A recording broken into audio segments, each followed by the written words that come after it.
Newcastle United, which was once a big team in the early 90s, finally got their breakthrough when the Saudis came in and bought the club from their long-standing owner of 14 years. The Saudis came in with a project with an aim to make Newcastle great again. With the money that they have, they can invest and elevate this club to the glory days. And so they did. By the first season, buying various players, quality players that will take this club to the next level. The ambition is to become one of Europe's biggest teams once again. Fight for the Champions League and fight for the league. With the reinforcements in place, everything going accordingly, they then didn't manage to carry out the task at hand and ended up 11th. 11th took them back to the drawing board, trying to figure out this formula that the other big European clubs use to maintain the dominance in the league and in the European competitions. The only way was to get more players. They went to Spain and got Alexander Isak. They got Gordon. And with these reinforcements, they finally thought that this was the final piece of the puzzle. They were seeing the light. Isak was developing and becoming a prolific striker for them, becoming Europe's best striker under the coach of Newcastle.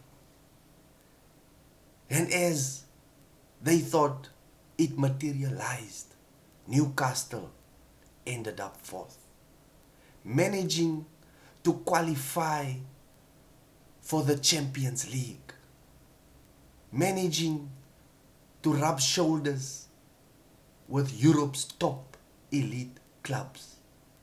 Now all they had to do was plan accordingly. And the formula was working. Buy more players so that you can compete in all the competitions you are taking part in. They went and got players, 2 players per position, thinking that that is the way, not knowing that you also need quality. The quality needs to be there. And reality check came. They ended up 7th again. Thinking that they were following the right formula, thinking that the project was working, it backfired. And they had to go back to the drawing board. How are we going to tackle this? We want to be one of the biggest clubs in the world. We don't want to fail. Failure is not an option. They went back, continuing what they were doing and signing more players. Getting Lewis Hall, young Lewis Hall from Chelsea FC. A prospect for the future. Investing in him.